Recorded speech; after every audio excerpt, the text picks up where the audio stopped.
To the program. It is a Monday afternoon here in bright sunshiny New Bedford, and it is with a heavy heart that we continue our program today here at WBSM. For those who might be just tuning in and haven't heard the news yet, we've lost a member of our family, a good friend that goes back a long time in this business and a long time here at WBSM and, of course, our sister station, Fun 107. And that is J.R. Reitz. J.R. Reitz passed away this morning. He, of course, is best remembered for J.R. and Sharon in the morning on Fun 107. And, of course, most recently, J.R. was doing some news for us here at WBSM in the afternoon, up until about a week or so ago. And got some friends in the studio who worked with J.R. and have known him for a long time. The thing about radio, Phil is with me, of course, my good radio buddy, who I met through radio years and years ago, Phil Paleologos, and also Taylor Cormier, our news director, is in the studio with us as well. And I've been saying this throughout the day, Phil, that radio is a family. Once you get in radio, it's in your blood. We could certainly make more money doing something else, but you become part of a family with people. You work with them over the years, and you get to know people, and we're really tight. And it's really is a calling. And J.R. had that calling, didn't he? He was. Whoops, let me put you on. There we go. Now you're on. Some people are born, with that love of, and he was born with that wonderful passion to be on the radio. And so you're so right. To the just like you were. Seriously, I mean, it's a calling. It is a calling. And for JR to die so suddenly, it just brings to my mind, how shocked and numbed I still am right now. I mean, it's very difficult for me to process this. You know what I mean? Here I am. I'm trying to, Taylor came in, and when he told me, it was just like an emotional punch to my heart. So I don't even know right now how to memorialize a man that I loved very much and I had respect for, and this is a shocking death that it's, like I said, very difficult for me to kind of like maybe in a while I'll be able to better, but I think the best memorial right now for me personally is to just be in my heart pray for his soul, and just be peaceful in my heart, and surround his soul with my prayers. It's just amazing. I mean, you first met JR probably right here in this building, right? Wow. Where did we first meet? Barry, I'm usually not good with those, where... Oh my God! I first met him here. We go back so far. It's amazing. Probably it was here. I'm just surmising. It probably was here. But there was. I'll tell you what I do. There was an immediate. The chemistry was there.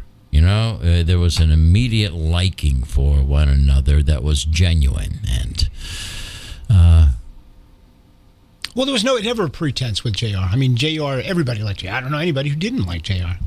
I mean, and there was no reason not to. I mean, JR was focused on you as a person, and he was empathetic, and he was just a fun, nice guy to be with. And maybe sometimes we leaned on him a little bit more than he leaned on us. Mm-hmm. But he certainly was somebody who was always interested in you, and always had that smile on his face. It was kind of a wry, sneaky kind of little smile, but I mean, he was always thinking about you. Right. And always wanted the right thing. He was a stickler for, what is the right thing in this situation? He liked balance. He liked... He didn't like underhandedness in any way. If he smelt a skunk, he usually wanted to, make sure. But he'd never offend. That's the whole thing with JR. If he didn't like a situation, he wouldn't come out and be aggressive about it. He'd say, well, I look at it a little differently. He was always gentle, like right. in that respect. Yeah. Now, Taylor Cormier, you're a little bit younger than Phil and myself, but you've Not mentally. You got a chance. I mean, the one thing that I remember about my career over the 40-plus years is some of the giants in the business that I've worked with. You know, some of the folks that had already cut their teeth and had been in the business a while, and I say, wow, I get a chance to work with this guy or this gal or whatever. And you actually, as a young news director, was able to get somebody like JR, who'd been in the business for a long time, to work with you in the newsroom. I mean, that had to be a thrill. Before all of that, I came into the station as an intern from high school in 2007. I was 16 years old, and I never listened to Fun 107 because, honestly, I never could stand the music there. And well, you had your Sinatra 8 tracks in the car, can't, right? But I knew very well who JR was just from his reputation went before him, and it was a good reputation. But when I came in here and he was the boss, then I was scared. I was scared of him. The man was intimidating, but he didn't mean to be. He was just quiet, and quiet people are usually the most honest people. And he spoke up when he needed to. He lived by Teddy Roosevelt's words, walk softly and carry a big stick. And I always feared that he didn't like me or didn't want me around. And for years, I sat in many seats in this building and just wondering, when is JR going to finally tell me, you need to go? But I told Michael Rock this once before Michael Rock took over his position when JR left. I said, I don't know about JR. I don't think he likes me. He said, are you kidding me? He's the biggest Taylor Cormier cheerleader there is. And that put my fears at ease. He was, and from then on, we when we saw each other, we got along, and I wasn't so scared. He was still intimidating, and he still had that quiet chaos about him. You never knew what he was thinking exactly, but when he came to work in the newsroom, I counted it an honor, because here's a man with so much background and so much expertise, and he was under my employ, but I was still learning from him, and he was able to still teach me some things about radio and about people that you can't pick up just from sitting around. He carried his life experiences around with him, and he shared them. Even at my age of 60 years old, I would always defer to JR. I'd always ask him, what do you think the right thing to do is? Because I relied on his experience and his knowledge and his calmness, because I'll be quick to rush into a situation where JR thinks it out a little bit. Yeah. And he doesn't like to let you think that, he wants you to have you walk it through yourself. Right. And then he'll smile and then say, yeah, okay. But he knew the right answer all along, but he wants you to figure it out for yourself. But he always looked for the best in situations, too.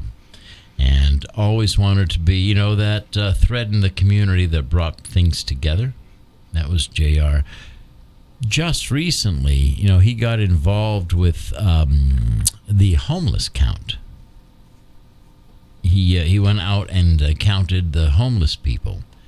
And I know that Reverend David Lima and JR went out and did that, and he said he found it so fulfilling. He became a very big volunteer over the past several years, returning to the South Coast. He was out in Arizona and Utica for a while, in New York, but he found that he couldn't get away from this area for too long, but he latched on and found some really worthy causes that he could give back to, because he made himself known here, and this area really helped contribute to the legend that he has become.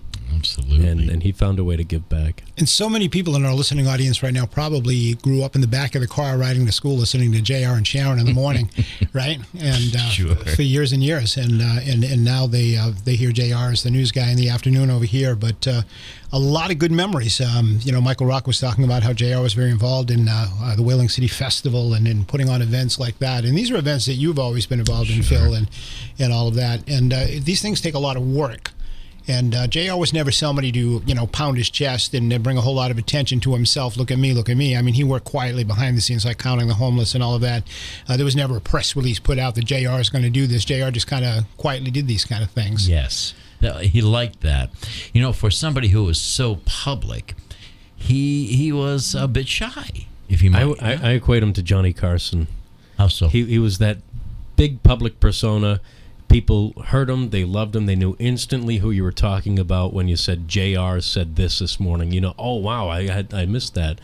But he was an enigma. He kept to himself, very private. He kept his life, his personal life private, and his public life. It was everybody felt that they were a part of him. Yes. Beautifully said. And that is kind of like a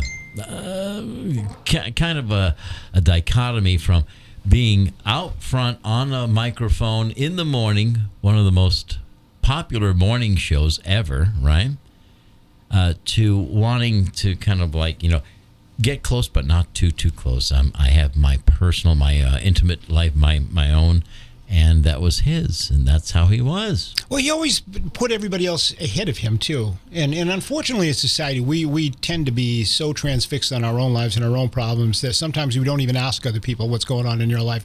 But yet they constantly approach you and want to know what's going on, and it kind of feeds into it. But he was a big part of everybody. I mean, he knew what was going on. He'd ask you every day, how's this going? How's that going? And so he cared a lot. He was very interested in what was happening. Another important aspect of JR, in his impact on this business, beside the fact that he was a big voice, and he helped discover and bring to light a lot of talent around these parts. Wow. I mean, not the least of which Michael Rock, Michael Rock over on Fun 107, and Sharon Fogren, who's since passed, and then Taylor sitting over here, and different people that he helped foster in one way or another through the course of the years. And he was instrumental in helping to bring you here, right? Absolutely to BSM. Right. If it wasn't for JR, I wouldn't be here.